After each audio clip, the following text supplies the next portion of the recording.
Hello, everybody, and welcome back to yet another very exciting episode of the Friends Talking Fantasy Podcast. My name is Charles, and with me today, as always, is my lifelong friend and co-host, Dylan. I'm ready to talk some fantasy with my friend, Charles. I am ready to talk some fantasy with my friend as well, Dylan, but not just any fantasy today, because today we are getting back into the world of Robin Hobb. You know, listeners of the show may have heard our spoiler-free recommendation for this book, but now today we are going to dive in all of that spoiler-filled glory. I am, of course, Dylan, talking about Ship of Magic by Robin Hobb, which is the first book in the Liveship Traders Trilogy, which is part of her larger realm of the Elderling series. That's well said, Charles. You got all that right. We're proud of you. And I have I have the utmost faith that this is going to be a great deep dive episode, because as anyone who listened to our spoiler-free episode from last week will know, we absolutely adored this book. I mean, one of my favorite reads, sitting back and thinking about it, one of my favorite reads, period. I'm willing to say that, Charles. Wow. And it's one of those that, like, I'm not precious with my 5-star ratings on Goodreads or anything like that. Like, I go by the Mark Lawrence idea of, like, if this is a very good book and I'm entertained by it, I'm not looking to start taking stars away. But this is one of those reads that's like, I do wish I had that extra level that I could say, like, no, but this one was unbelievable. And it's anyway, point being, we got into all that and why in our spoiler-free episode, so we're not gonna spend too much time getting into just what makes this book so awesome, besides getting into what we have to say about the story itself, about the characters. We're getting into those deep depths, Charles, and there's no one I'd rather have as my first mate when talking about Ship of Magic than you. And what is Kenneth's first mate's name again? Sokor? Sokor, I think. Just call me Sokor. Wait, does that make me Captain Kenneth? Because I think that's I tried to put myself in the captain seat here as, you know, a compliment to myself and put you in the first mate seat. Well, you can be Captain Vestrit and I'll be Brashin Trail, which looks, I don't know if I really want to be Brashin Trail, but it's better than you being Kenneth, I'll say that. yeah, that's not really fair to me to put me in this the seat of the likely sociopath, if you know what we'd say in layman's terms, a sociopath over there. He's got, I was gonna say, we've got the clinical psychology student over here, counseling psychology, Charles. But yes, well, on the way to that PhD over here, and I wouldn't dare try to diagnose Captain Kenneth, because there's so much going on there that you could do a whole case study on him. And that's just one of the many characters that Robin Hobb gives you so much depth into and develops so thoroughly and interestingly, because she brings that incredible character writing to the variety of point of view characters, all of which we're going to get into, Charles. But before we do that, I should probably give my patented spoiler warning. Trademark pending, which is spoiler free. Yeah, trademark. Yeah, trademark is definitely pending. But anyway, if you haven't yet read Ship of Magic, then just turn this down in your headphones. Go read that book, because it's so dang good, Charles. And then come back here. Oh, you can also go listen to that spoiler-free episode. I was going to say, Dylan, we have a whole spoiler-free episode. I don't know. About this book. Go listen to that if you haven't. But if you want a deep dive into this incredible book, Ship of Magic, you're in the right place. We're going to chat about that right now. That we are. And let's just get right into it. We have such a wide cast of characters here. It can be hard to even figure out where to start. I mean, there's characters I want to jump into right away that I feel like we should wait. Where do we begin? I mean, should we? We talked a little bit about Kenneth there, and the story begins dive right with into Kenneth, huh? Captain Kenneth. I mean, why bury the lead? I think that Kenneth is one of the most memorable characters from this book, and the character that sticks out to me most of all. We've got lots of great characters: Althea, Wintro.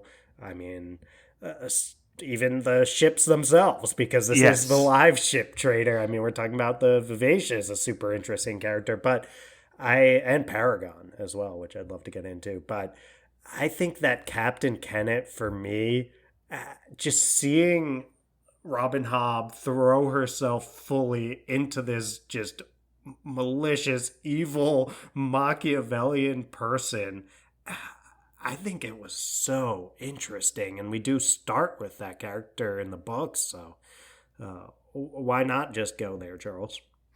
Let's go right into it. Kenneth, the ambitious pirate captain with dreams of becoming the king of the Pirate Isles, which, who doesn't love a good pirate king story, you know?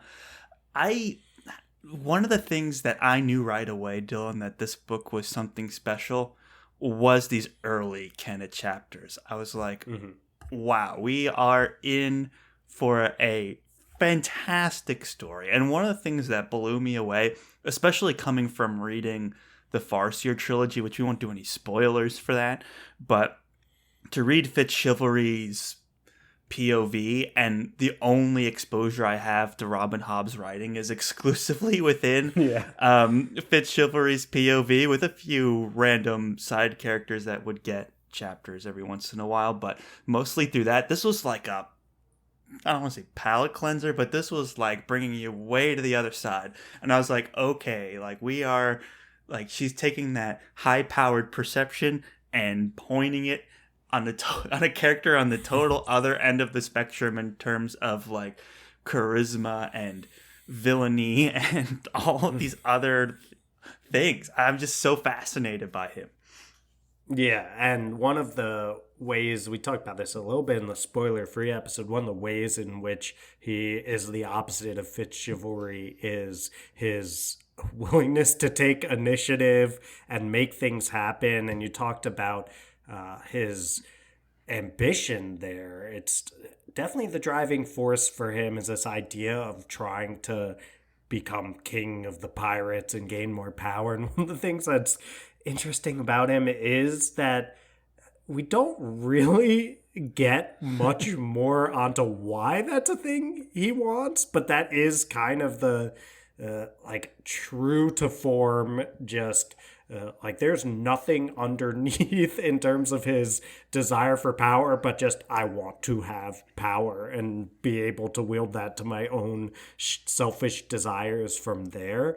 And it's very hard to take a person who's at the level, a character that's at the level of mustache twirling in his evilness and how bad a dude he is, but also make him feel super real, like not cartoonish. And I don't know, Hobb just has that grasp of this character where he's not even like evil for evil's sake, which is so many people that are as evil as Captain Kenneth are. He's evil for just his own selfish ambition and greed and desire for power. And it makes it believable. But when someone is just like, he doesn't take joy, I don't feel like, out of his malicious acts in themselves. He's not like sadistic in that way, but it's more his indifference to the consequences of engaging in a malicious way or hurting those around him. As long as it's at the benefit of him in achieving his goals, he'll do it, but he also doesn't take particular pleasure in it or just sit there twirling his mustache and laughing at how awesome it is being evil. He's just like, Right. okay, if I have to kill this person to move closer to my goal, then sure, I'll do it. But it is what it is. And that makes him like both ridiculously evil and also believable. And I totally agree, Dylan. And the other layer to that is Robin Hobb makes him like so convincingly human, but also we mentioned those like sociopathic tendencies as well. And the way Hobb like runs that line with Kenneth, where his mood swings are within his head are so severe, but his actions are so controlled and precise that to go between the two, to see this man who is deliberate in the way that he captains his ship and leads his men, but on the inside he's like, oh my god, I can't believe I just did that, I have to kill them all, and then swinging back to, oh, I'm gonna be king of the pirate islands, they'll all bow down to me, and just that constant swinging back and forth. There was a chapter, Dylan, in this book that had me absolutely enraptured, and I'm curious to your thoughts. I mentioned it a little bit. The chapter called Divvy Town. It's like one of the early chapters. It's chapter 4 in this book, and it's just scene of the pirate ship pulls up to Divvy Town, and Kenneth it just leaves and goes ashore, and then comes back the next day. And in that chapter, I am reading this sequence of events and I am like completely drawn in. I'm reading something I've never read before in my life, of a man who's just totally like, his mind is in a million different places and he's balancing his public perception with like his own internal turmoil that he's going through at the time. His plans are being like held up and he's super frustrated and insecure a little bit about it as well. And that's causing him to lash out in different ways. He leaves the ship and he forgets his money, but he refuses to go back. And then he goes to the brothel and like he forces himself into the best room and wants the usual person that he sees. But then he talks about how much he hates her and then talks about how much he needs her. Like his mind is all over the place. And then he gets that tattoo and then burns it off. And all this stuff I'm reading, I'm like, what is this? This is something I've never read before in my life. I am reading this man going through some kind of episode, I guess. I mean, I'm not the psychology student here, but he was like full on like spiraling. And there's so many passages I could read for this. I'll read one super quickly and then I'm curious to get your reaction. But this is right when he leaves the ship. He just had a talk with Sokor, his first mate, and he basically was like, you can't be king of the Pirate Islands because of this, and that, right? So basically just poking holes in his ideas. Yeah. And Kenneth shared these ideas for the first time too. So it was kind of annoying. So Kenneth basically leaves him straight, like, you're in charge of the boat while I'm gone, and leaves, which is also kind of a dick move because they were looking forward to getting off the ship, and he basically told him, you stay. But basically, Kenneth's like, he'd essentially confine him to the ship for the night, for the agreement between them was that one of them would always sleep aboard when the ship was in port. Well, let him mutter. Sokor had just crippled all the dreams that Kenneth had been entertaining for the last few months. As he strode across his decks, Kenneth wondered bitterly how he could be such a fool as to dream at all. This was as much as he'd ever be, the captain of a ship full of wastrels, that's quite the word, who could see no further than their own cocks. Colorful language. He jumped easily from the deck to the docks. You are wrecking our clean rating today. Whatever. At once, the crowd of vendors surged towards him, but a single scowl sent them back. At least he still had that much of reputation in Divvy Town. They only soured him further. They gave way as he pushed past them. A reputation in Divvy Town. Why, that was at least as good as admiring oneself in a piss puddle. So he was captain of a ship. For how long? For as long as the curs under him believed in his fist and his sword. 10 years from now, there'd be a man bigger, faster, or sneakier, and then Kenneth could look forward to being one of the gray-faced beggars. I'm going to skip a little bit. His anger grew in him like a poison in his blood. He knew he'd be wiser to find a place to be alone until this black mood left him, but his sudden hatred for himself and his world was such that he did not care what was wiser. He detested the sticky black mud of the streets and byways. He despised the dumped slops he stepped around. He loathed the stench and noise of Dizzy Town. He wished he could avenge himself on his world, on his own stupidity, by destroying it all. He knew it was no time to go bargaining. He didn't care.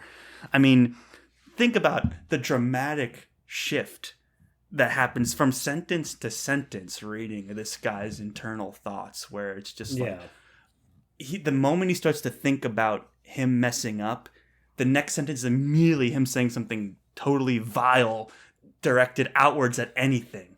It's like, oh, someone will replace me someday, but I freaking hate these piss posh streets and these slump beggars. You know, it's just like the swinging is absolutely crazy. And I was reading this, like, if the mood is all over the place, you're like, this is someone who is like spiraling, you know. And I was totally enraptured by it.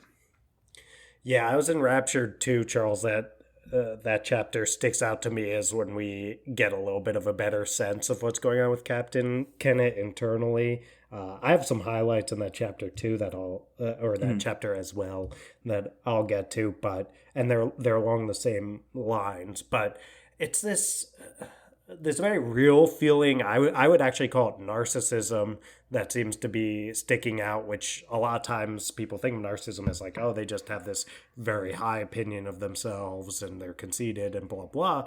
But a lot of times at the extreme ends, what's happening is that's to protect this very fragile internal self-loathing and insecurity that underlies all of that. So when his like sense of himself as this important, grandiose person who should be king of the pirates is threatened or called into question, then that self-loathing and emptiness starts coming out in a way that he would never want to show to those around him. And I think Hobb just has this deft hand at portraying that, and when he's spiraling, it actually feels very true to this oftentimes narcissistic character to Kenneth. And I was highlighting aspects to that too. There's the part where he's like, he'd been a fool to spout off his ambitions to his crew. Idiot, dolt. By now he was the laughingstock of Divvytown. He could imagine their mockery in the taverns and inns. King of the pirates, they'd say. As if we want or need a king. As if we'd have him a king. If we did or want or need one. And they'd laugh. And later it says, he was stupid, stupid, stupid. And his only hope of surviving was in not letting anyone else know how stupid he was. Like, the way he spirals like that, when at other points his internal monologue can be like how amazing he is and how he earned the respect of the crew with his incredible fighting skills and how he should be king of the pirates. And it's like that bouncing back and forth. He's so emotionally unstable and volatile. And it also shows up when he, I believe he has, I don't know if it's after he's already had sex with Etta, the prostitute that he's with when he goes into Divvytown, or he's also like had some food and stuff like that, and he's just lying there, and it's like just complete depression. He's just the brief distraction of the meal had faded, and the pit of depression that now yawned before him was bottomless, useless. Oh, when he finished the meal, all of it. Yeah, useless and temporary. And he's got this woman who, like, sincerely, I believe, loves him, who is, like, you know, oh, here's some great apple tarts, like, blah, blah, blah. And he's just sitting there, and he is just stuck in the emptiness inside of him that he's trying to fill with being king of the pirates and beloved by everyone. It is just this depiction of... Let's not forget also that literally right after they have sex, she's like, please don't go. I'll be still. Please stay. And he goes, the hopelessness in her voice rang against the hopelessness in his heart. Steel against steel. Literally, the next sentence, he should kill her. I Period. that too. He should kill her. Like literally, that's where his mind is going. It's like this woman's like, "Please stay. I want to make you happy. Like whatever." Yeah. And then he's like, "Oh, you actually connected with me emotionally. I should kill you." Right, but that's the. I mean, as you're getting at, Charles, that's the fragility of the narcissism going on with this guy. Is like, oh, you're seeing this real me that I don't want to expose at all. Oh, I should kill you. I just have to get you out of here because I can't allow anyone to see that fragile small person underneath all of this. The same way he was just talking about how telling Sokor, not Sorcor. Right. I don't know. Right. Sorcor, Sorcor. Sorcor. How do you say that? Either way, then when he's told him his dreams a little bit, it's like, I just can't, like that quote I read before, he can't allow anyone to hear his inner ambitions or hopes or dreams, because if they see that, then they'll know how awful he must be inside. And that's why it just goes right to, it's like the juxtaposition. This is what Hobb can do so well. The juxtaposition of this poetic line, right? The hopelessness in her voice rang against the hopelessness in his heart, steel against steel. That one you just read, Charles. That is like beautiful prose, like something that we always talk about, like Patrick Rothfuss's prose. Like that is so like similar in the sound and the poetry of it. But then to just jump right into the plain, he should kill her. Is like incredible. Hobb, how are you are you doing this right now? So good. That is unbelievable. Kenneth is so interesting. It's also interesting when then he loses his leg later on and he has to confront some of these things, and just the way he tries to process that, like anyone with a like eyes and a functioning brain could see that Edda saved his life by removing his leg, and he's like, or at least, is it like his whole leg at the start, or it's just kind of like, it's like it's below the knee, I think. I don't remember. Okay, but he's kind of losing the leg by the, it's definitely starting to go. Yeah, when he, I'm saying, so she cuts it off basically to help him escape the serpent, right? Yeah. And then it's starting to, the leg is starting to, what's the word for that when it's starting get to infected? Yeah. Fester, and rot. Fester, yeah, all that kind of stuff. So it looked like Wintrow might have to take more of that later on. But it's, the point is, when he has lost his leg, he then is like, can't get out of his brain this idea of like, how could she have done this to me? Like, she's such a spiteful, awful person. Like, it's like this woman just saved your life. And she's, I think, genuinely meaning it when she's saying things like, I would have rather, like, them take whatever, like her leg or whatever. She's saying, like, I would have rather given it up for me if I could have just saved you and had you be whole, all this stuff. And in his head, he's still just like, what is this hateful person saying? How could she have taken my leg? It's like, it's so wild to be in his head when he's trying to process these things, and we, as the outsiders, can see what actually happened. It's so interesting to see how, like, when we talk about characterization and creating a compelling character that we can connect with, whether they're charming or not, or endearing or not, or sympathetic or not, is super interesting. To me, Kenneth, like, there's a real desire to have these human connections. Like, he wants to be the pirate king. He wants to, like, rule everybody. Like, he wants to keep this partner around. But anytime things get a little bit emotional and real, he shuts it down immediately, and he puts that wall up, and he's even like, oh, I should kill her. And he has just like just killed people, no problem. Like, he will kill people. He does genuinely will do that. And it's so interesting to see. It's like, why do you want to be the king of the pirates so bad when you literally hate everyone?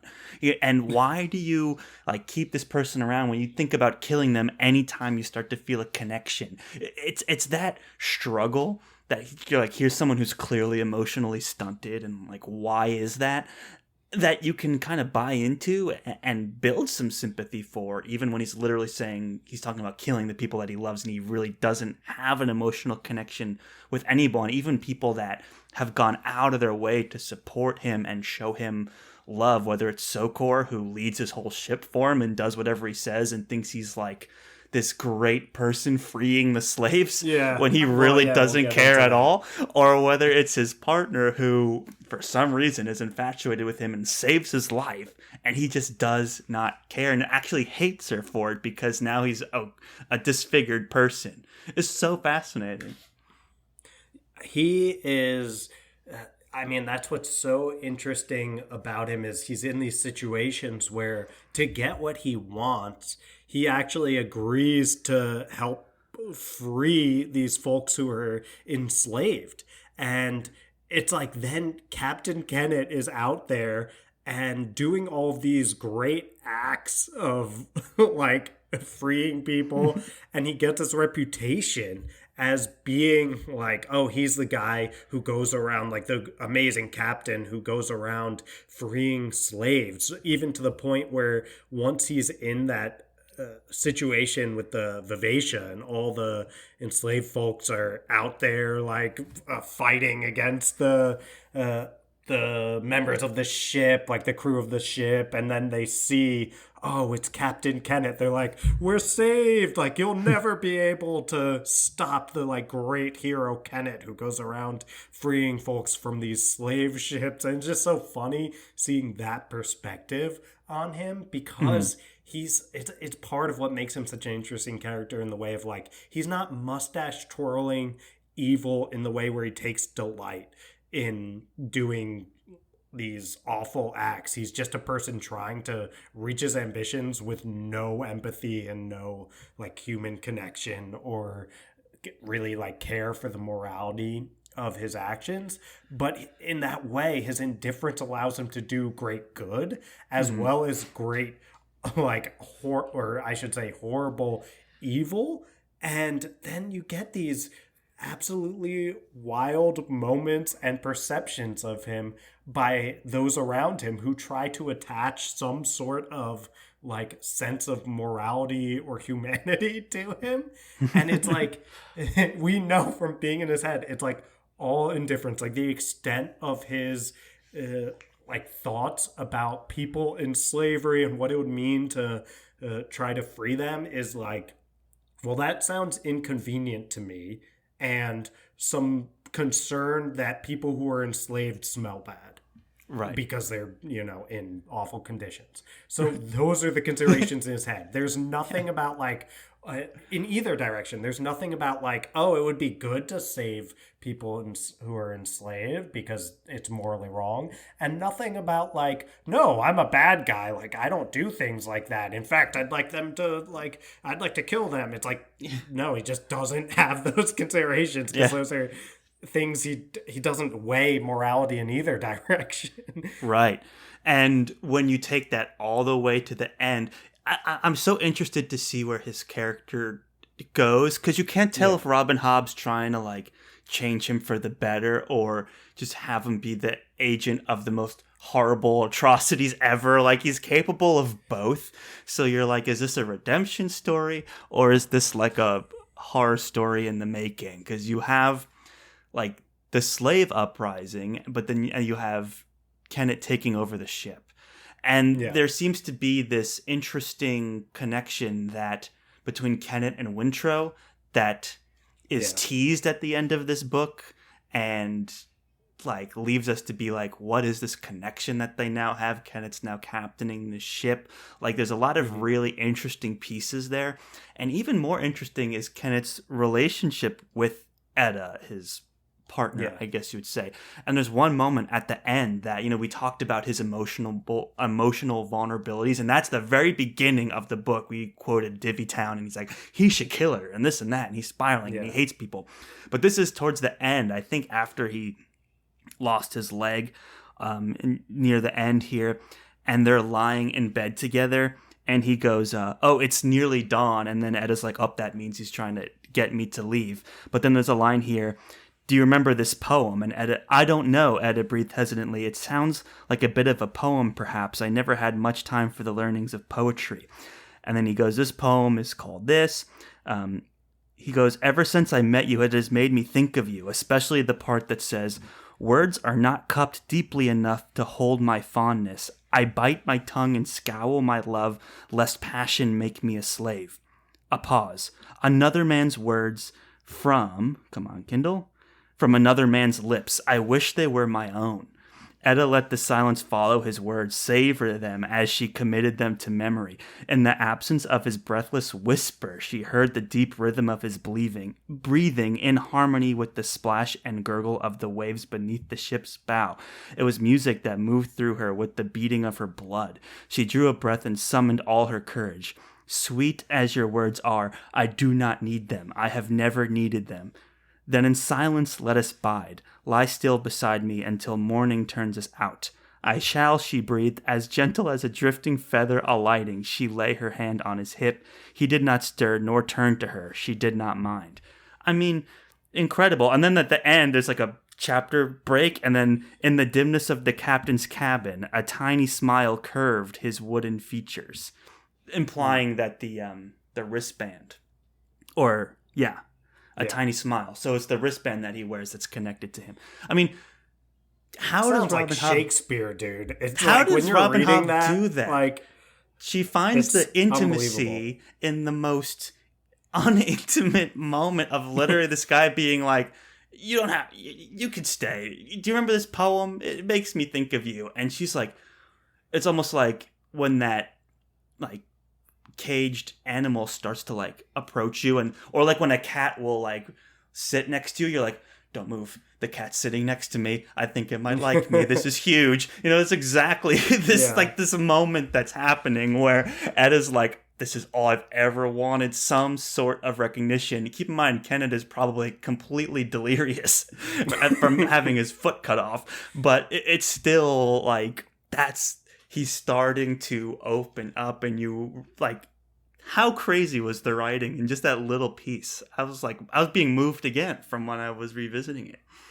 Well, yeah, hearing you say it aloud like that, I literally was like, this straight up sounds like Shakespeare. Like, that is and how I butchered it and skipped parts. Like, it's crazy what's in here. Yeah, Robin Hobb's writing is even immune to Charles butchering it. That's how impressive That's it the is. true test. Yeah, and it's amazing. I mean, we'll see where this goes. Like, is there this inner Kenneth that he's trying to protect, this fragile thing, this fragile person inside of him that he won't even really let himself connect with in any way? Like, can that emerge? Is there some sort of humanity underneath his callousness, indifference, all the horrible things he's willing to do? I guess we have to keep reading and find out, because I'm excited to see where that goes. And Charles, we could easily do a whole episode. We're getting close to doing just that. I know. That's what I was trying to transition away from.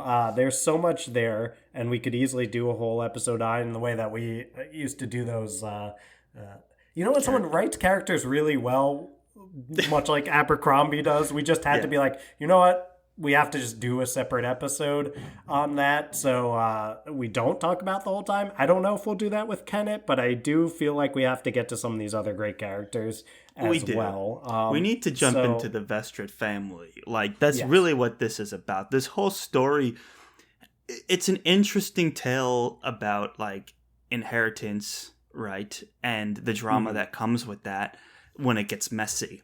And in this case, you have this head of a family, I forget the name of Captain Vestrit, his first name, but is it Ephron? Yes, it is Ephron Vestrit. This charismatic figurehead of a family who becomes ill untimely, and you have the live ships, which have generations of dead family members aboard them in order to quicken, which is when the ship goes from being just a ship to something alive. Alive, air quotes. We're not quite sure the magic that goes into making a live ship, but he's the last one that has to like die to, quicken this ship. but he kind of leaves the family airless and with no prospects in a time where Bingtown has never been more vulnerable, and it creates some juicy family drama. And just the whole way that narrative is conceived in the beginning is really good. And there's this like suspenseful timing of, this is a guy who's just barely clinging on to life. He has a single-minded focus of, I have to die on the ship. What a driving force. How compelling is that? He's like, I have to die on the ship. Where is the ship? And then, meanwhile, you have the petty drama between Althea and Kyle. Kyle's another great character that I love for also totally the wrong reasons. But the way he kind of bullheads his way into every plot. He's like so integral to everything that's happening, but also so incompetent at the same time. It's incredible. And that kicks off our whole story. That kicks it off. And it's this complicated situation where we've got Althea, who has actually been aboard the ship a lot, has this relationship with the ship, and should, in theory, have this strong relationship with the Vivacia, and Vivacia like feels that as well when she awakens, the ship that is. And then again, something about when Ephron was dying, be it because he didn't really know what he was thinking at the end, and basically just Ronica.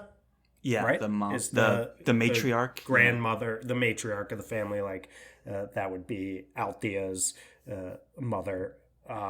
She is basically in control by the end, I think, and comes up with this plan that Ephron is, it seems, privy to, but maybe not entirely aware of toward the end, where ship is passed down to the intentions Kefria. were always fuzzy on why they decided what they did. And I'm like, Ronica, you are alive right now, and you could tell us exactly what the intentions were. But from what she said, it's like, oh, Althea, you were super young, and we needed to keep it with the oldest family member, and we needed a strong man present to kind of weather the storm for us as we figure out what's happening, with the ship and our finances and this and that. And Kyle Haven grounds. Yeah, it was very weird, and I think there's this moment where Ronka makes this realization, like, oh, I thought that Kefria was doing this great job of being super competent and managing her household and all this stuff, and I thought she'd be strong and great at this, and then she's like, but then I kind of realized that she's super passive, and when she's put in an actual position of having to take authority or make big decisions, she's completely incapable of it. Right. And that kind of messes everything up because the whole thing ends up getting run by Kyle Haven, that's Kefria's husband. And he's this dangerous combination of confident and incompetent that allows him to just bullhead his way through like every moment they possibly can to take control of this ship, to basically isolate Althea from the whole family. She ends up like running away and going on her own journey with going on ships, and we'll get into that later. But he is just completely out of touch with the culture of these live ships and what it means to have one. And one thing that he ends up doing is going to turn this into a slave ship because he thinks that that's what's going to make it profitable. And slavery is, of course, illegal in Bingtown, and he's going way against everything, and he ends up leaving Kefria, Ronica, and their daughter Malta kind of in this weird situation while he's out at sea, and they don't have money. It's just this disaster waiting to happen. Absolute disaster. And it's just like a combination of you have like the family, right? Where like Kyle's married into the family, but because he's the only like adult male in the room, he kind of gets to run off with the ship and make the decisions for the family that he's never been a part of. It's not his culture, it's not his tradition, history, anything. But he's like, look, we are not making money. We need to turn things around. Like all these things you have about not trading in this and being patient about that and not doing this are stupid. Let me just do this. And he kind of starts to spit in the face of not only tradition but of magic. And one of the most two of the most perverse things he ends up doing. One is turning it into a slaver, turning the live ship into a slaver, which is, a pretty horrible thing to do. And then the second is to drag his son unwillingly aboard.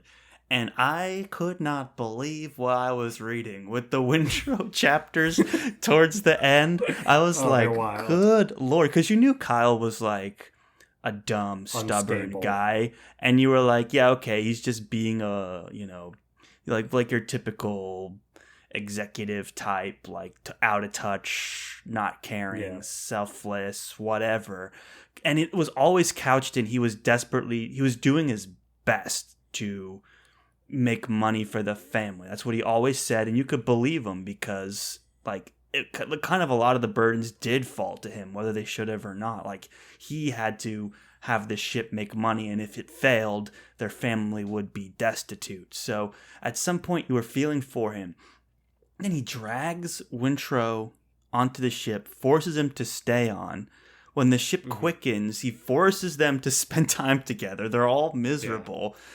He forces Winthrop to do dangerous like labor under the supervision of a sadistic torturer, which caused him to lose a finger. And if you think that was bad, he then escapes and gets captured and sold into slavery. And the dad could have prevented worse things from happening, but allows it to continue, buys him as a slave, or doesn't claim him as a son, and then tattoos his face with the crude insignia of the ship. It is the most perverse, horrible thing in a book of murder and slavery and this and that. That was brutal, and I could not believe it. I was like, wow, she pulled no punches with like probably the second main character, Winthrop, in the whole book. Yeah, she is willing to do whatever to her characters. It's kind of like George R.R. Martin style. Like no one is safe from the worst possible thing happening to them. And yeah, Charles, probably the most telling thing about Kyle's behavior and what he does is that everything we just said about Captain Kennett and how evil he is, the worst act committed in this whole book is almost definitely Kyle enslaving his own child. And it's just so despicable what he does. And it's interesting because you get his perspective after, and he's still not depicted as mustache twirling villain either. He's like, oh yeah, like that was pretty. It's like, oh, that was a regrettable piece of business. Like, I wish I didn't. Yeah, like I can't remember the name of his. It's not his first mate, is it? Who it's like he makes him the first mate, I think, or maybe no, maybe not. I don't think so. I think the first mate was the guy who's actually like not a horrible person who ends up getting killed by that. The first one to get killed in the slave rebellion. Yeah, but either way, it was like his second mate who I can't remember the name of, but like Torker or no, I'm confusing Sorker, like something with a T. But point being, he's like, oh, I shouldn't have listened to my second mate. Like he really took advantage of the situation. Like it's still the same BS Kyle excuses for himself, but again it makes him feel a lot Torg, T-O-R-G, and it makes Torg, and it makes it, there's this idea, right, of the banality of evil, right? Like even the people who commit great evils are not always just horrible, despicable, not even relatable at all people. Sometimes they're people who are kind of more normal, and that's what Kyle's depicted as, is like, oh, this is your typical stubborn, incompetent, chauvinistic guy, but we know so many people like him. And then by nature of the circumstances, he is capable of the unbelievable evil of enslaving his own son. And it's wild to watch that play out and watch Robin Hobb's character development that is so strong with all these characters. I agree, and it's one of those things where you're like, oh my gosh, there's so much going on in this book when you talk about why it's good. And it's not that it's all these political battles and wars and politics. There's so much going on within the web that connects all of these characters. And we get down to the most intimate vulnerabilities of these characters' inner beliefs that it just pulls you in and enraptures you like nothing else. And all those scenes with Wintrow were so good, and obviously the piece where he's sold into slavery was the most the one that stands out the most. All of that. And she builds it up too, where it's like, oh, you still have the chance of someone claiming you, and then Torg is there, and then Torg leaves, and it's like, oh, you'll get a little tattoo, but you can still maybe be bought. And then he is bought by his dad, almost lost the bidding war. So the suspense is, and then it's like, okay, great. Now that we bought him, let's mark him. And it's like, whoa, the way that the story like sets him up and knocks him down, so to speak, is super, super impressive. But when you look at Wintrow, the character, it almost in a way, it's like he hits the low point in his arc, right? Because his character is super fascinating, where in the first chapters, he's a priest of Saw, and he's really good at it, and he's out philosophizing the preachers, and everyone's talking about how smart he is and how he can make stained glass, which the way he does it kind of mirrors how I said I wouldn't give away anything in Farseer Trilogy, but how other things are made at the end of Farseer Trilogy. I noticed that. And then I was like, oh, interesting. But I'll, table that for now since it doesn't really come up again. But he's doing beautiful art and philosophizing. And then he gets thrust aboard a ship full of just, deckhands and seamen, and he does not fit in at all, and everyone hates him, even his own dad. And it's interesting, I always go back to the scene where they get their shore leave, and they're all taking turns fighting the bear, and they're like, that is a great and it's so scene. fun, and they're all like, you could do it, and the guy like pays, and he fights the bear, and he loses, and then they're like, Wintrow, you fight the bear, and he's like, what, are you crazy? Like, you want me to fight a bear? I'm gonna lose. And what like you see in that moment is that's just his turn to like, yeah, it's stupid, yeah, it doesn't make any sense, but that's the camaraderie of the people that you're trapped with, It would have been a bonding moment to have participated in that, and instead you chose to tell everyone how stupid it was and how dangerous it was. And it just kind of separated him from the crew even more. So many times he tries to bring in his Saw philosophies, and those philosophies just don't apply on a working man ship, And so he refuses, and the other young kid is like, oh, I'll do it. I'll fight the bear. And he gets absolutely wrecked. But they're all cheering him on, and they go cheering back to shore. It's just one of those things where you're like, this is a perfect embodiment of poor Wintrow. He just can't get out of his own way, and he thinks he knows everything, but he's only like 13 or something, which is a common belief for 13-year-olds to have. So he thinks he knows everything, and it's just causing everyone to not like him. Yeah, it is all well said, Charles. Yeah, he's just a fish out of water, I guess, is the best way to put it, when he's put on the ship and he's taken from a place that he completely thrives, and those techniques and strategies are no longer serving him there. So it's intriguing to watch him make some compromises when it comes to his beliefs in Saw, but also to try to hold on to other aspects of it in a situation that doesn't really hold to it at all. And he's just kept prisoner on the ship until then, even worse, he's made a slave. And then there's these almost grimdark moments with Wintrow, it feels like, where this series predates the grimdark movement, but some of this stuff is that whole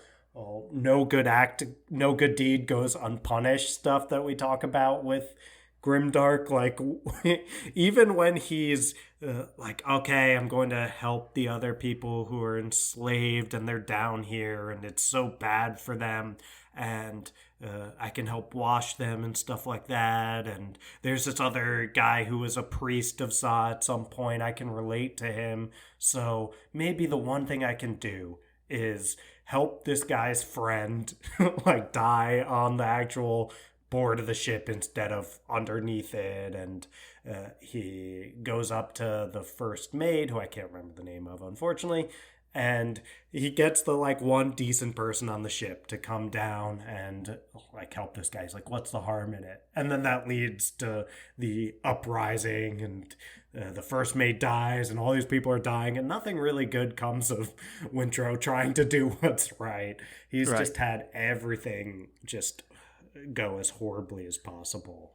It's from a kid who is trying to understand the like meaning of life, and he's like, oh, to be like enlightened is to not feel any grudges. Meanwhile, everyone feels begrudged by him, like that tries to deal with him.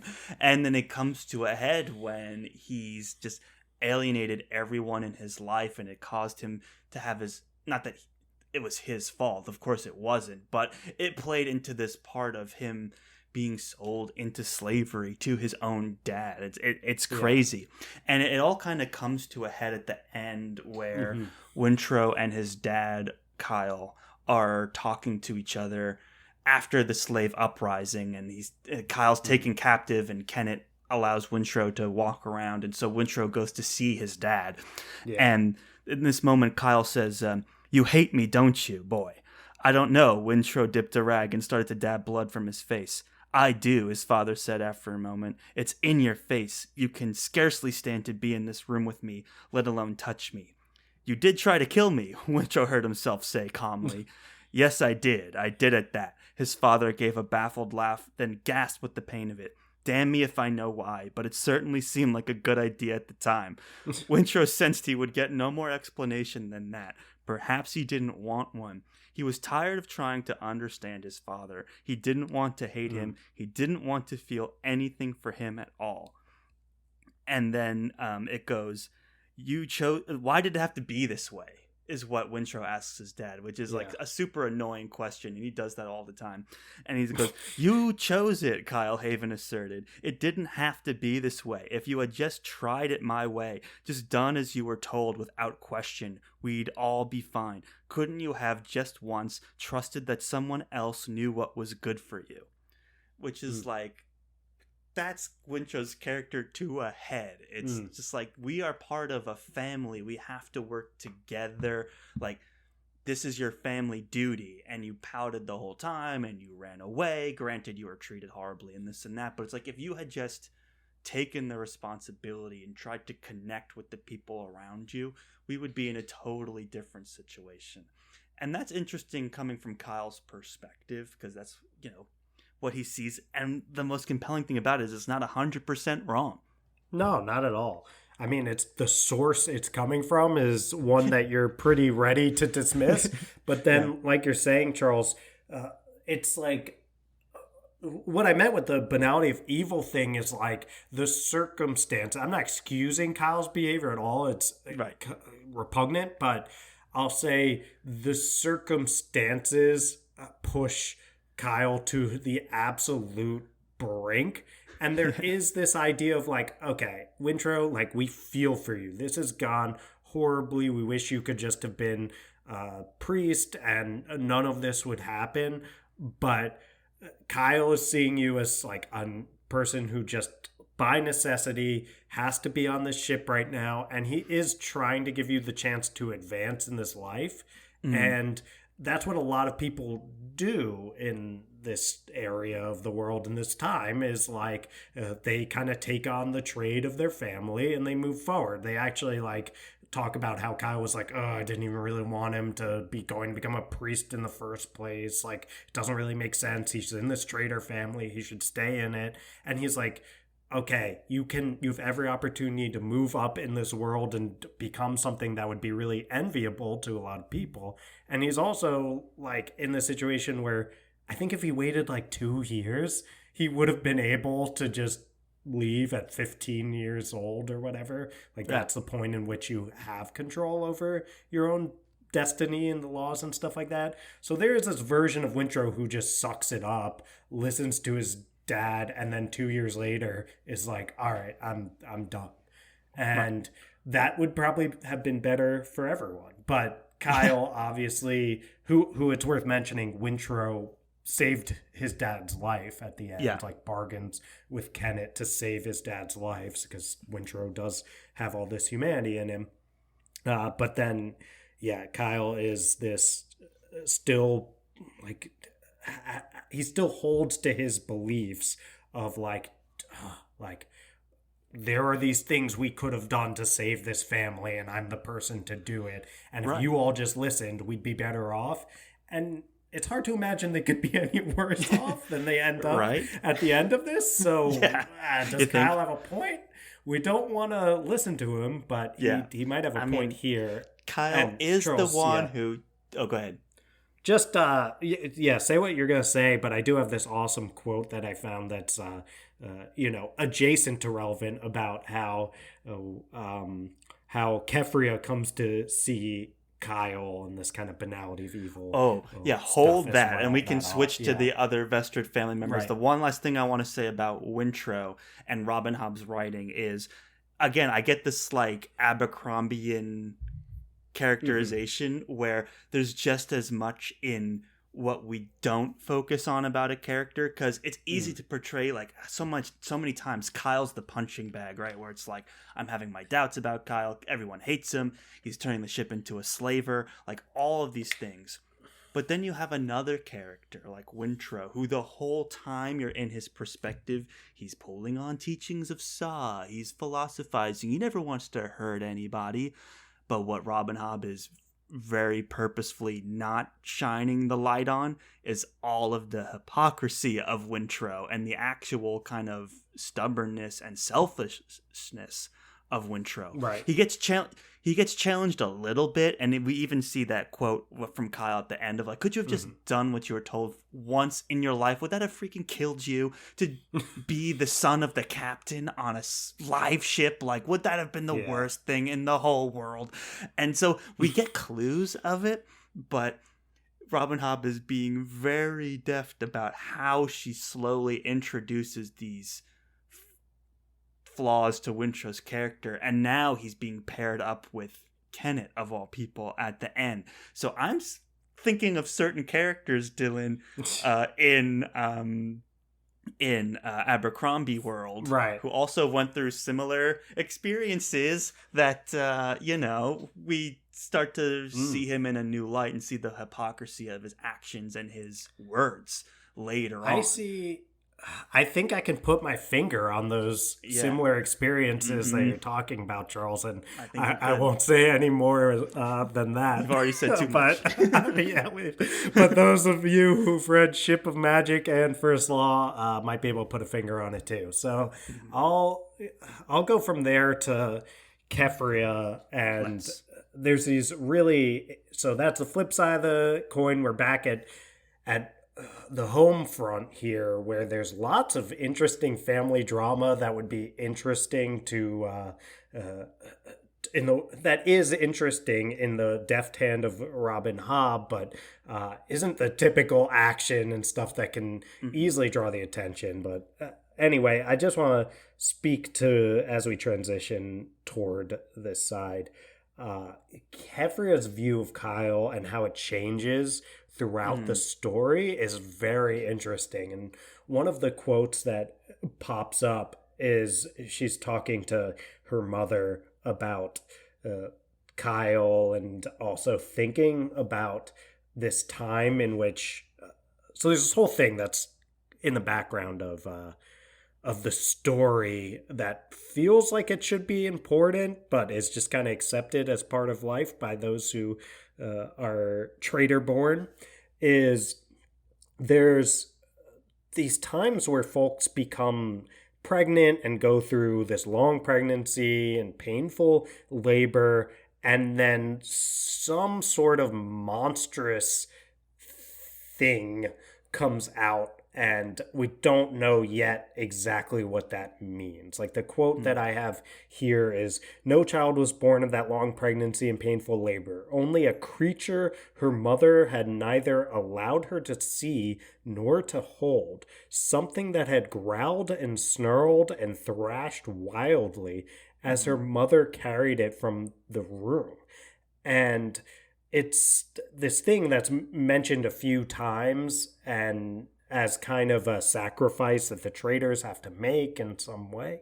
But we don't really know all of the story yet. But anyway, Kyle'd been at sea, and he comes back, and he just kind of assumes it's a stillbirth, and kind of like doesn't even really talk about it. He's just kind of like, okay, these like, it says, he had not asked about the cradle still empty, but only accepted and treated her with great tenderness. So again, it's not like, oh, like it's your fault that you lost her baby, blah, blah. He's just kind of like, I guess I should be kind of nice to her for a while. This is probably bad. Like, right. And then, but then she's like, oh, maybe he doesn't really understand what it means to come from a trader family based on that.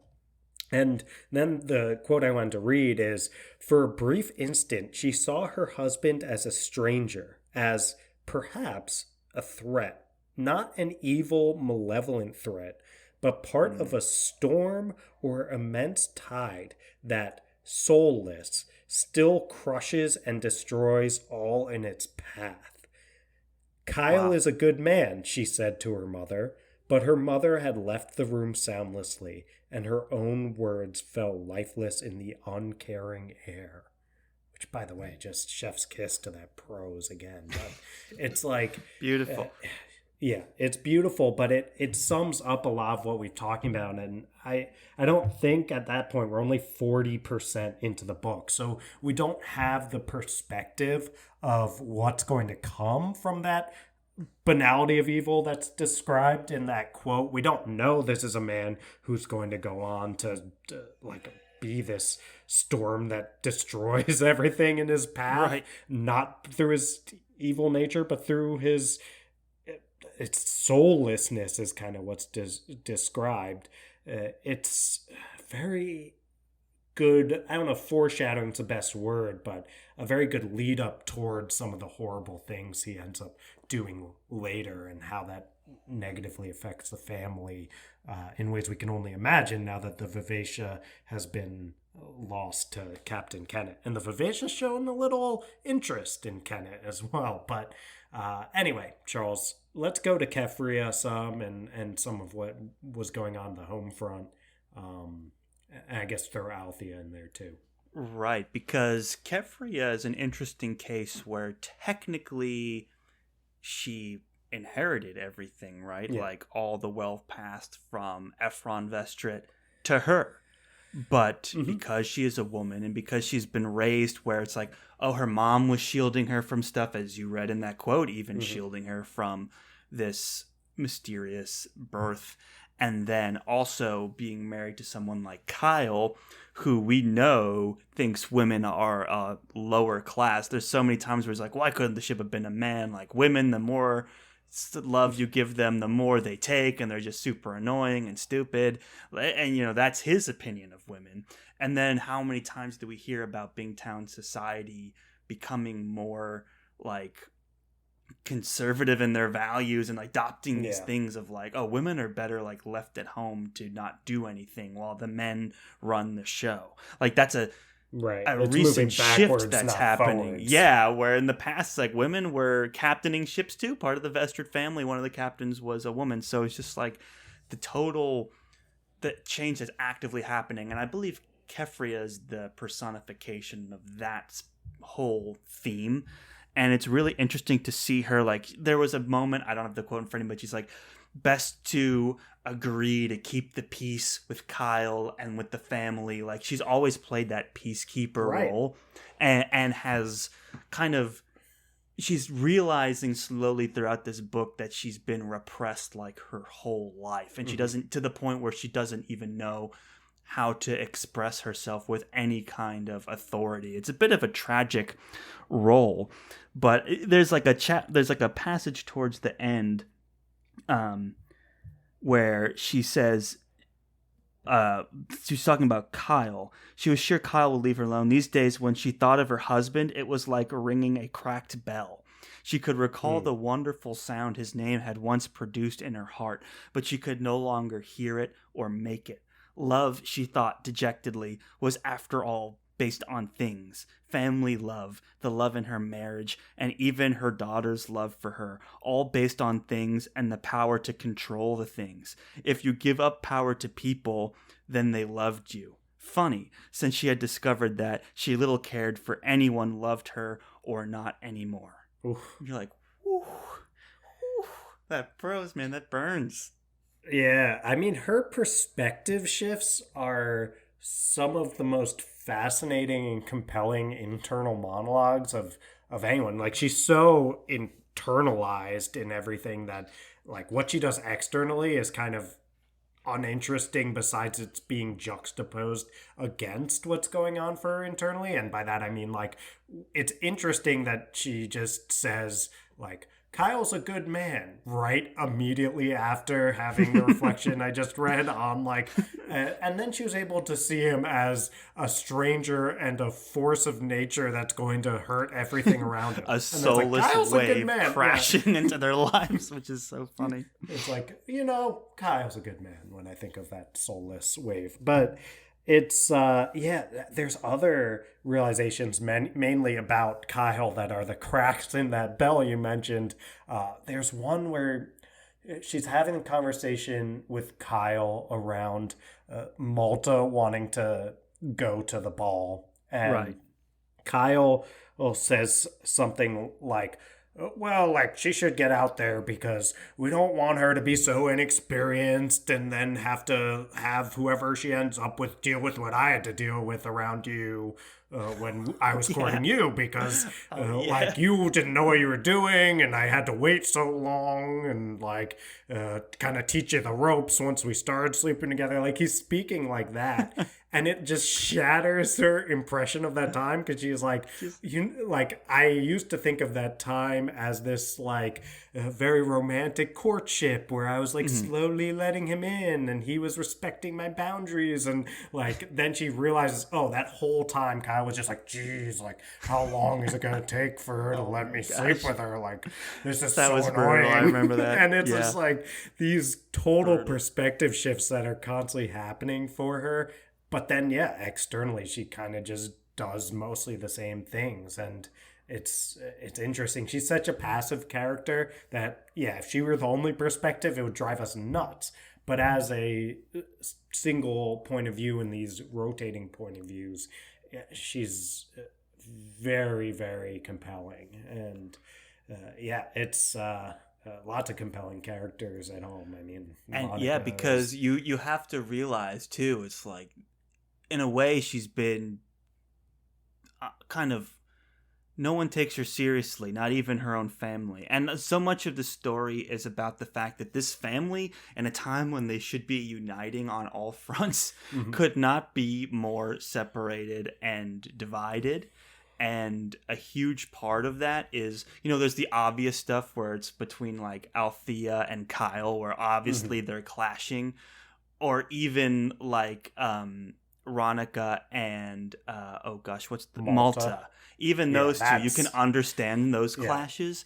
But it's also, Robin Hobb is so deft at like, there's the family obviously clashing and coming, butting heads, but then there's the passive stuff that they aren't even actively, consciously doing, like, belittling Kefria at every moment. Everyone does that. The grandma, even the 13-year-old daughter is like, my mom's so stupid, I can get her to do whatever I want. Right. Malta's hilarious character for a totally separate reason, but it's one of those things where like, this is why the family cannot get together. Like it's the systematic, like subconscious biases that they even have towards each other that are causing this rift. And Kefria is that tragic figure who, in her internal monologues, like you said, there's so much poetry and thoughtfulness and tenderness and love there that if it was allowed to lead, could bring the whole family together. But it's in itself that tenderness and love that causes her to be the peacekeeper and suppress everything and just let all these other people, like Kyle, these soulless waves, crash just right into the family and flood the whole thing. So it's just it's beautiful. And I think that segues nicely into Malta and Ronica. Malta cracks me up, man. She's so funny because it's funny to think of her as like the daughter of Kyle and Kefria, right? Where she's kind of inherited like Kyle's the worst of both worlds. The worst of both worlds. She's like incredibly smart, but she's super manipulative and super selfish, and she's young too, so she doesn't even understand. She like just turned 13, so it's almost like you gotta give her a break as well. Exactly. And she's kind of teetering on that edge, and it's funny to see where it's like, now if someone was patient with her and brought her in and treated her with respect and kindness and maturity, they could turn her into a strong leader. But if you continue to say you're just a child, put on your frocks and go eat jelly rolls, she's going to become this rebellious, angsty teenager and potentially even more problematic after that. So you're kind of wondering which way she goes. And it's funny that the one person that sees her most clearly is also the person who is just at 100% all-out war, like a Cold War kind of tactics with Ronica, the grandmother. And the two of them see each other for who they are. It's like, you're trying to manipulate the family, I'm trying to manipulate the family. But instead of like just being impressed with each other, they are constantly trying to outdo each other and outwit each other. And it is just so funny to watch them come together and do that. And they're constantly, all their exchanges are like, who won? That's what it's all about. And there was, oh man, I gotta find it, but there's one point where Ronica just like if you need lays in on her like so hard, and is just like, oh, your blood runs with whatever, not traitor blood, and storms away. Oh yeah, she basically moment. If you have it highlighted and need some time, I have it highlighted. I just need to find. Oh, here it is. I found it. Yeah. All right. Yeah. You go for yours, and I have another basically, one after. So they're at the peak of this huge fight towards the end of the book, and it's between the Rain Wild River traders and Malta, considering that courtship that she got into, which is driving Ronica crazy. So basically they're talking about how the courtship's going, and then Malta goes, then you won't mind if I tell him what I know to dispel his ignorance that offends you so. You won't mind if I tell him there never were any charts of the Wayne Wild River, that the quickened ship is her own guide. Surely I should dispel that ignorance. Oh wait, shoot, this is the wrong one. Hold on, I'm pulling the wrong thing. So no, this is the right one. Here we go. So she goes, because we wanted our children and our grandchildren, yes, even you, to make their own decisions. So we lived a harder life than we needed to, and our debts were not paid off as swiftly as they might have been. We did not mind the sacrifice. Her grandmother's voice began to quiver wildly. We sacrificed for you, you spitting little cat, and now I look at you and wonder why. Chaldean salt water runs in your veins, not Bingtown blood. The old woman, hilarious by the way, the old woman turned and rushed from the room. There was no dignity and strength in her retreat. Malta knew that meant she had won. She had forced her down once and for all, and now they all would have to treat Malta differently. She had won. She had proved her will was as strong as her grandmother's, and she didn't care, not really, about that last thing her grandmother had said. It was all a lie anyway, about sacrifices made for her. It was all a lie. A lie. And it just keeps going about how like people were lying to her and that made her feel ostracized. Isn't that brilliant though, that one, you're in Malta's POV, so Veronica's described as the old lady, which is very funny. Yeah. But also it's like, I just won. This is great. When meanwhile the grandma says, I don't respect you or love you anymore, basically, is what she's screaming at her. And it's like, the fact that she said that means I won. You know, and she keeps saying over and over again. It's wild. It didn't bother me, not really, that she said those things. It was all a lie, a lie, a lie. Like she says a lie like 3 times. You can see that vulnerable teenager going up against this person who understands people so well that she can spin them up and make them go crazy and have their own grandma saying that they hate you, like which is a very impressive skill to have. So she spun this poor woman up, made her go crazy. Someone as iron-willed as Veronica Vestrit is all spun up. And how many chapters where she's so composed and she's meeting the Rain Wild traders and is very calculated in her response and puts out just the right kind of biscuit and all this other stuff. Meanwhile, her 13-year-old granddaughter's running circles around her. And then you just have Malta being like, I won, right? That didn't bother me. Like, I'm cool. Yeah. I won. You know, it's brilliant.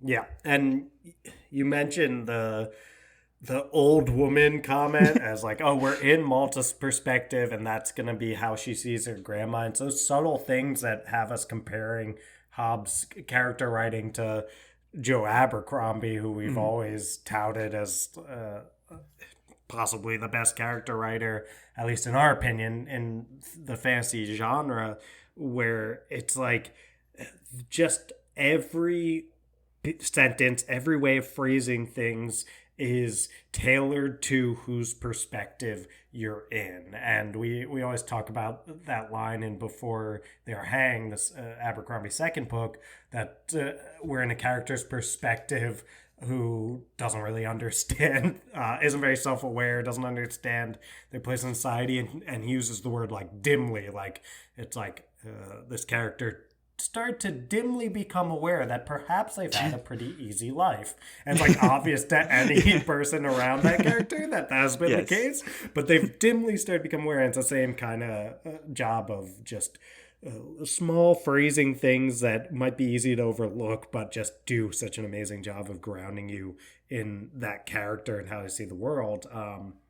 But and something that made me think about that too, as I was finding this quote, there's another time when we're in Veronica's perspective where she says, or she thinks, like, Malta watched Serwyn with the avidity of a stalking cat. And you mentioned in the other quote that she calls her like a spitting cat or something. So it's just like, that's what Veronica is just thinking when she's seeing Malta is.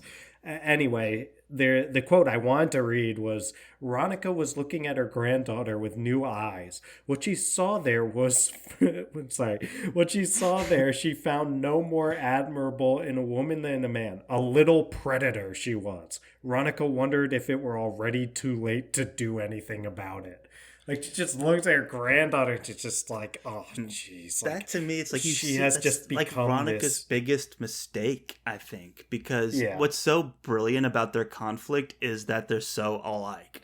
And it's almost funny to see two people so similar in this grandmother-granddaughter relationship, a relationship that's usually pretty strong, go at odds with each other. And that's kind of like, they do it for sport sometimes. They're like poke and prod and provoke each other instead of being, you know, like, this loving relationship with each other. Like, let's make cookies together and read me stories, Grandma. It's like, no, it's like this purring cat thinks she can poke around the family business. I don't think so. Meanwhile, all Ronica does is poke around the family business. Kefri is supposed to have inherited everything. It's Right. like these two are But the at least same. Ronica has a sense of what's going on. Like And Malta's Veronica's an danger, adult. much like her, Malta's danger, much like her father, is just her wild incompetence. Mostly in this way, like it's just, you can understand it a bit more from Malta because she's super naive and young and all that kind of stuff, but it's still a wild incompetence with an amount of power that she shouldn't be allowed to wield, but ends up being able to wield because if she just shows up to the ball as a Vestrid daughter and she's dressed a certain way and acts a certain way, it will bring great shame upon the family. So she just like has all this power that it's you wish she couldn't wield, but she just does. And it's what's also interesting underlying the Ronica Malta dynamic is that all of the things that Ronica is doing are just like so Malta doesn't have to get married off because of their agreement with the what are they called? The Rain Wild Traders. Rain Wild Traders, exactly. So it's like, and she tries to say it sometimes, not explaining everything, but she's like, everything we are doing is for you, Malta. You do not understand. And then Malta's just like getting that dream box from the Rain Wild Trader guy and convincing herself somehow that it's the guy she has a crush on who lives nearby, and she's like, oh, it must have been him, and just opening it up and just ruining everything constantly. So it's such a great moment.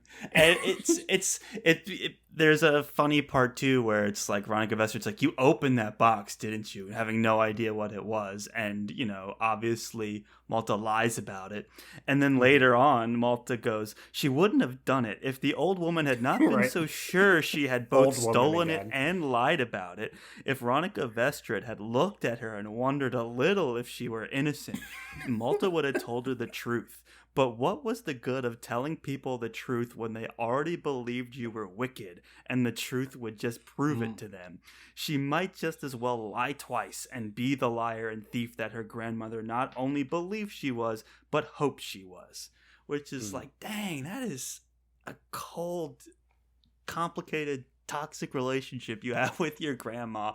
And it goes back to when we were talking about Wintrow and Kyle, where it's just like a little compassion between two people would have resolved so much conflict. If Ronica just saw herself in Malta and treated her with a bit more respect and made some of those compromises, then maybe Malta would have, been endeared to her. There's so many chances that this family has, but because they just so much misfortune has been falling them on once, and they're all kind of going down their own paths and thinking their own thoughts, and they're so disconnected, it's just all crashing together. And it's kind of tragic to watch this family kind of come apart a little bit. Even the good ones, like Ronica Vestrid, who you kind of feel for in the beginning, is the matriarch trying to keep it all together. Even her, she's making flaws and distancing herself from her own granddaughter, calling her a predator. It's crazy. Yeah, and it is family drama written at its best. I mean, I'm on the edge of my seat just in these moments that could be either maudlin or boring in another writer's hand, and Hobb just finds a way to make it all compelling. And I think at the core of it is her understanding of character that just has you looking at these small moments and how much they mean through a totally different lens. But I think that's a good discussion on those three, Malta, Kefria, and Ronica. I think really all we have to make sure we get to is Althea. And She's the big one. Yeah. yeah, so I mean, we could talk, right? There's Paragon. She is the main character, arguably, right? So we probably it's kind of funny to put her off to the end. I was thinking about this, Charles, is like when I first started the book, I was like, oh, okay, like Althea's the main character. And there's a case to be made for sure, but I don't know by the end of it. Not that I have a replacement for you. I would say it's like Game of Thrones. It's like, who's the main character in that? Yeah. You know, there isn't one. One of the Stark children, like Ned's, like it moves, it ebbs, it flows. Right. It's complicated. Like there's a strong core cast of characters, an ensemble cast, yes. And Althea is just the first one that we're introduced to, and what kicks off this whole story. And she's the one that goes on the big adventure, right? And it's I don't have any of the quotes, but it's funny that like Althea's idea of like, oh, I'll show them that I'm worthy of, you know, being the lead of this family. I'll abandon them and go on my own quest. Where you're like, interesting. It's like, and then I'll have speaking the as a youngest token. Sibling. I understand where she's coming from, but you have a connection with Althea. Well, not intensely. I mean, I just feel like that's like a youngest. It feels like a youngest sibling move, right? Like I'll show them all. I will abandon them and make my own way. It's like someone who hasn't had to have the responsibility of someone like Kefria feels more like the older sister and is because she's kind of had to take on some responsibilities and be more mature. She's sacrificed plenty, which Althea's never had to sacrifice anything in her life. And that's the brilliance between they butt heads like crazy. Yeah, and then Althea finally has to be put in that situation where she hasn't been able to do whatever she wants. And we feel for Althea, like we think, oh, wow, she does deserve to be in this position. And it's not fair. And she has this connection with Vivacia, and we feel like she's being wronged in the same way she feels like she's being wronged. But we get later, it's another one of those brilliant things where it's like, oh, it's just as important what's not being focused on as what is being focused on. And we kind of learn, oh, Althea was actually totally unequipped to suddenly take over as captain of a live ship, even though she had all this 100%. Experience. Like she learns actually being on a ship and not being like the daughter of the captain, that she like doesn't really have the skills yet to be in that position. Like she's able to acquire some of those skills, and we think she's much better prepared by the end of this than she was at the start, but she's super young, and really the best thing she has going for her is that connection with the Vivacia. And if someone like Kyle were actually a competent, like decent person in charge of the ship, like it would probably be a perfect situation for basically Althea to be in the position Wintrow was forced into, and then a competent version of a Kyle be the captain of the ship. Like that all would have made sense. Like, and then Althea would have been in that position that Wintrow was supposed to be in, of like, you have every chance to really work your way up in this hierarchy and be a first mate eventually, and then get this as your inheritance. But yeah, everyone's just not equipped for the roles they end up in. And, right. It's like, hey, there's a process for these things, right? Because how old is Althea? She can't be, she's, what, early 20s? I feel like she's like teens, early 20s. Yeah, I don't know if so it's ever she's specified. So young. And like, you know, just because she sailed with her dad, like, doesn't mean that she could be the head of an entire enterprise. Yeah. Like, what? And so, you feel for her in some way, because, again, Robin Hobb makes it compelling in that she's the only one that's made the effort to bond with the ship. She's the only one in the position to actually help along Vivacia's quickening, because they say those early moments are so critical when a ship quickens, and Althea has been trained to be that person to connect with the ship. And Althea, even before the ship quickens, has this connection with the ship that, you know, we've heard in a little bit of detail about how she could sense and align her emotions with the ship, and she felt that very strong connection, which is all very compelling. Yeah. But then she's inexperienced, and you see how she's just not been able to have a relationship really with anyone in her family, and that's just what it always comes back to. Yeah, that is what it always comes back to, and she's by far the most isolated character of any of them. I mean, whether you want to say anything has gone well or not between like Kyle and Wintro or Ronica and the rest of the family back home, it's like they at least are around familiar people, and all Althea has is Brashen, and that relationship is not family, and it's very kind of weird to be honest. It's like Brashen, we get the sense, is significantly older than Althea, and he's kind of the seasoned former first mate of the Vivacia who has to go make his own way after Kyle gets rid of him. And he's like, they get involved in this romantic relationship, and he gets really infatuated with her, and she's kind of like, I feel like this whole thing was a mistake, us getting involved. And it's kind of a weird one, Charles. It's hard to put a finger on that whole thing.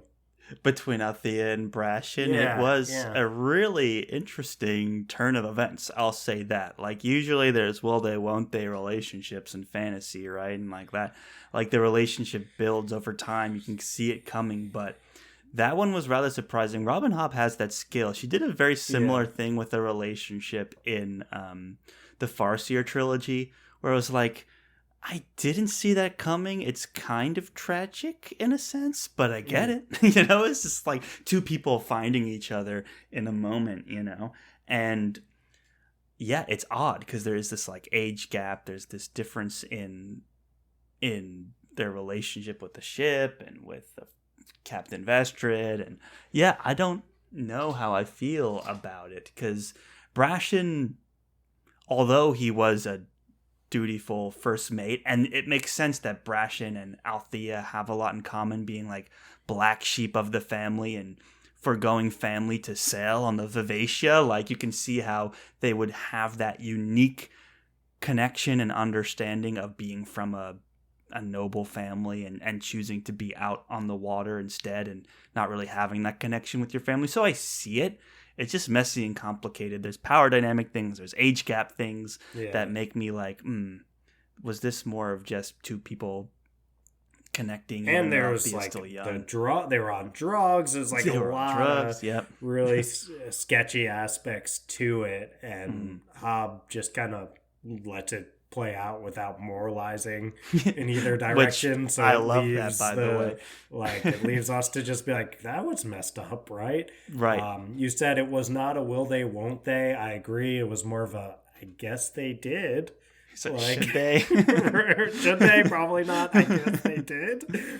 Which isn't usually the should route they, that these. They definitely. I think they shan't. But I'm leaning towards shan't myself, but here we are. They do seem to develop these feelings for each other. It doesn't end well. Like, their parting was a bit rocky, but still, even that considered, they did have a genuine connection. I do think that. It feels to me like two lonely, isolated people who had a familiar face, and that was their connection. I don't think it would have really happened otherwise, but hey, we'll see. Don't forget that. What is it? The Chals? Yeah, that's the drug. I can't remember. Chalcin? Is that what it's called? That sounds right. Yeah. I don't know.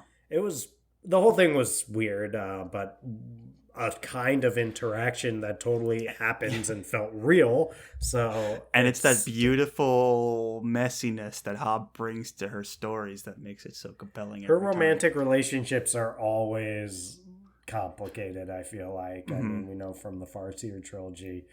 And yeah, that's what we get there. I mean, otherwise, Althea's whole quest, if you will, is to prove herself as a great sailor. It's kind of on weird, like, thin ground because it's like the whole thing is that Kyle, in a fit of like rage, or rage might be strong, like frustration with her, is just like, look, if you can get one captain to endorse your ability to sail, then I'll give you the Vivacia, whatever. And she's like, I'm gonna set out, hold you to that, and hold him to that. And it's like, even it's a people, very childish like, thing too.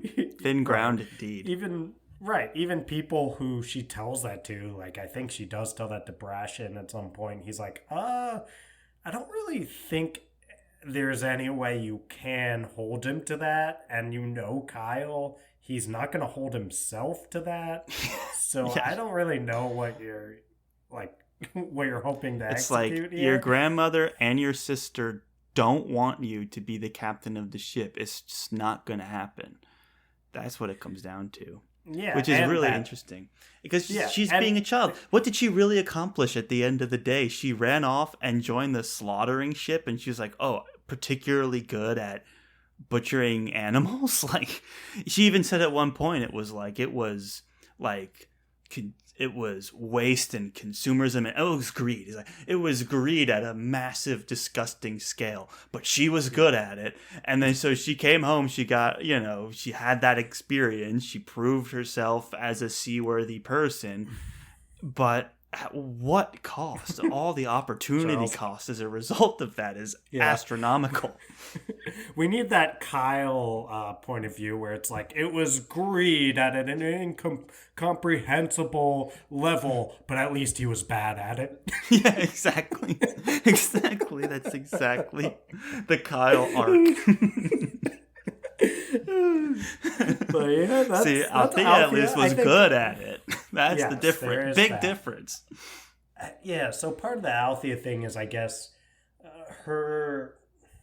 part of why she doesn't feel as much like the main character by the end of it is, like, her story, it feels like it didn't really reach as natural a culmination by the end of book one as do some other aspects of the story. Like, I mean, all the Wintro, Kenneth, Kyle kind of stuff. Not that Kyle's in the running for main character, but all of those arcs feel like they reach not an end, but a very natural, like, resting point for the end of book one. And Althea's arc feels like it's way more up in the air right now. Yeah.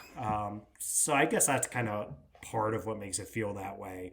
But again, would I say, oh, Wintrow's clearly the main character, or Kenneth's clearly the main character? Like, I would not say that. But, I have the feeling that Althea's, like, character arc is going to span a lot longer. Yeah. And that's maybe why her presence isn't as strongly felt as some of these other characters. Like, if Althea's going to carry the whole trilogy, I mean, she's only barely beginning to learn how important it is that she's part of this family and just stop fighting everyone. She has that really interesting relationship with her sister, and there's that vulnerable moment where Althea talks about how she was taken advantage of by another guy on the ship at one point, and it was a sad story, and one that maybe even be all too relatable for a lot of people. It's that messy part of life, being taken advantage of by someone who's just more experienced than you, and it's just a horrible assault story. And she brings this to her sister, and her sister just, their relationship's never the same. Judgment immediately. How could you do that? Like, this is not becoming of a woman, blah blah blah.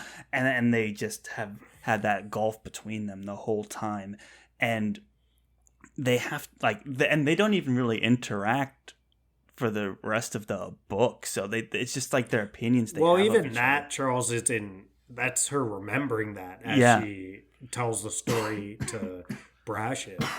She has very little interaction with Kefria at all in the book, and all of it in the very early stages. But yeah, it's like her kind of processing that, and us I mean, I think one of Robin Hobb's strengths is it's like her use of dramatic irony in some ways.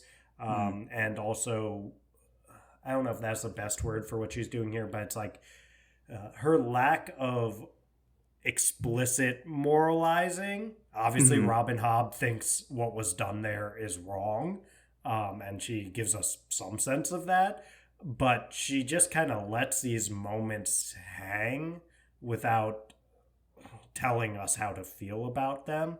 And one thing she does that with is it's slut shaming that that Kefria does to Althea. It's like Althea, I would say, was raped. Like, it at least would be statutory rape in our culture.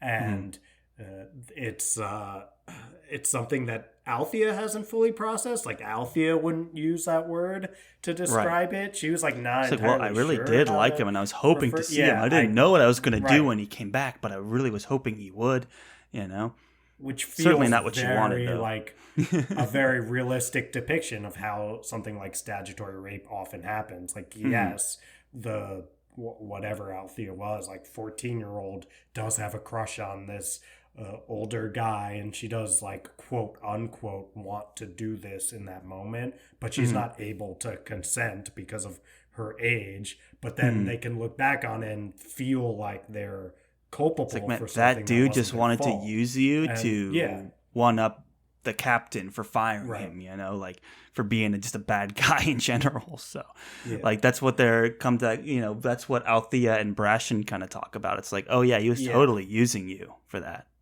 But even it's just like Robin Hobb has just this very authentic conversation, and then she has the memory of how Kefria treated it.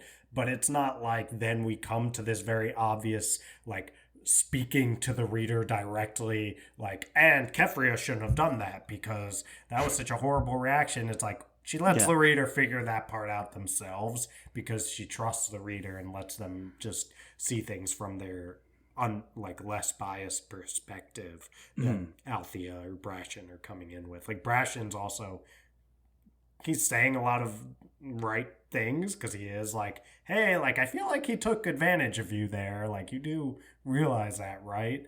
But he's also coming from the perspective of a guy who's like trying to be the knight in shining armor. Yeah. White knight, big time. Yeah, exactly. So it's all very complicated, but that's the nature of that's Robin the game. Hobb's writing. And even like before the grimdark era is in full force, I mean, at this point, George is going strong with Game of Thrones, but it's one of those things where it's like some characters are more sympathetic than others, some characters are more heroes than others, but they're all making these messy mistakes and they're all doing these conflicting things.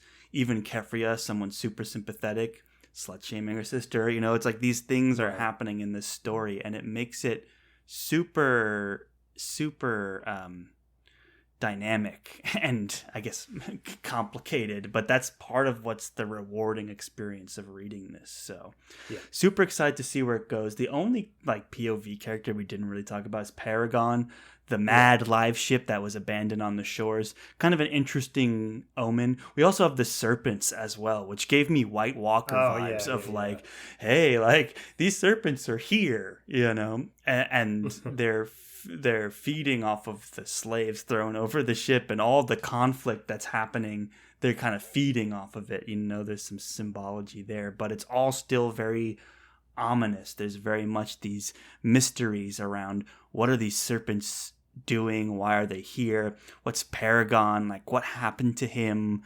Like, is he going to be all chopped up and sold for wizard wood? Like, it's all kind of up in the air. We don't really know. And that's part of some of the mystery around like the magic that's kind of under discussed and a hush around the origins of the magic in this world and live ships and wizard wood and all that. Like, can its bracelet's not working properly? This ship is all busted. Vivacia is being raised improperly.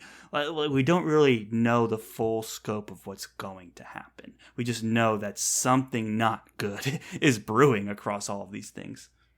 Yeah, I totally agree, Charles. And I think White Walker vibes is a great comparison there because it feels really important and impending when it comes to these serpents, but we don't know exactly in what way. And it's also got the vibes of like other people not believing the Vivacia who's talking about it. It's there's a lot there, but also it's all mostly to be seen and hinted at. And there's a lot like that still hanging in the air. Some of it is, as you mentioned, the Paragon. Like the Paragon has really interesting point of views, but just about nothing of consequence happens yet with the Paragon. But like we hear about its history, but nothing's really been decided about where things are going in that storyline. And then we have some of these other things hanging in the air, like I talked about with the what's going on with the liveship trader like pregnancies resulting in birthing like monsters. Yeah, I mean, it's like I mentioned as can we go back to the birthing the monster thing? Right, yeah. There are those moments where it feels that way because it's like mentioned in passing because it's to either there are two kinds of characters. There's characters who have no idea that that's a thing, and there's characters who see it as just like, oh yeah, that's just part of life. And it's like, then us as readers, again, it's that Hobb thing where she's tied so tight to these characters that then us as readers were like, wait, okay, so if we're in Kyle's perspective, he'll just think there was a stillbirth and be like oblivious to it. So we get no information there. But if we're in Kefria's perspective, she'll just be like, yeah, like that's a thing that happens sometimes. And then my mom took care of it. That's how we do these things. It's like, what? Like, yeah, what is going on here? And Ronica is not even thinking about it. It's just on another mission entirely. She's like, I still feel like those would have been better than Malta. Serious. Malta's this predator. I'd rather raise one of those snarling things than raise Malta. Seriously. And there is this weird connection between serpents and the live ships. It's kind of revealed at the end that the serpents thought the live ship was the leader, the provider. Like a reborn one, right? An echoing of something being reborn. And then we know that the ship, Vivacia, feels that connection to the serpents as well. And she's trying to tell anyone that would listen on the ship, like, hey, I feel this kindred connection with the serpents. And they're like, oh, shut up already. It's so annoying. Right. And it's just like this weird relationship there. It's like, we looked really hard. We're not seeing any serpents near the ship as we're docked. Right, like, exactly. You don't understand. They're there. And then here comes Kenneth, someone who's willing to connect with her and bond with her, and that's creating a relationship. And I guess that's part of where I see Paragon's role as being this cautionary tale of what's at stake with Vivacia, where, Vivacia's seen a lot of death on the ship and spilt blood, and that can cause a lot of problems. And you kind of get a sense that's what's happened with Paragon, because Paragon keeps talking about these unknown moments of horrible violence, like everyone on the ship died, whatever it was that drove the ship to madness. So you see what's at stake with Vivacia, where the ship really could, become the next Paragon. Just have that moment where everyone on board dies and the ship gets washed up, and like that, literally washed up. And that's the tale there. We just don't know what caused it to happen. Is there a magical link that, like, is the nature of making a live ship perverse and we don't even know what it is? Like that. We're just forcing some force of nature to act in a way it's not intended to, causing problems with serpents. Like, who knows? But there's more connected here than anyone in the story realizes. And then we don't know either. We're just in the POVs of serpents, and we're hearing Vivacia talk and Paragon talk, and we're getting all these pieces of information from these characters, but no one has the full story. So we're left to try and figure out where it's going. And that takes us into a book called Mad Ship, which you can only imagine what that promises to tell. And I just can't wait to get into it. I've already started reading it, I'll be honest, and I'm enjoying it. And I can't wait to bring that to the show as well. But, this is the longest we've talked about a book in a long time, Dylan. Is there anything that we still need to say to give this book justice before we wrap it up? Let alone we did like an hour of spoiler-free talk previously as well. Yeah, well, I was thinking like, not only is this probably the longest deep dive in a while, it's given the fact that we already had like a I think like 40-minute episode where we got all our spoiler-free gushing about the book out of our system. So I don't know, Charles. I actually was thinking like, hey, I feel really good about this discussion, I guess, which is a weird pat myself on the back or pat ourselves on the back moment. But I'm like, I feel like we really love this book because we were coming in hot with like the quotes and that's like that's when like I don't remember coming in that hot with quotes and stuff since like our Abercrombie episodes. So Charles, it's definitely been a while. Well done. It's been a pleasure talking to you about this. It's definitely one of those moments where I remember why it's so awesome that we have this podcast and a space for you and I to make sure that we get to have these chats because we're reading the same books at the same time. Could you imagine if we just read this book on our own and we don't know anyone else that has read it and you're just like...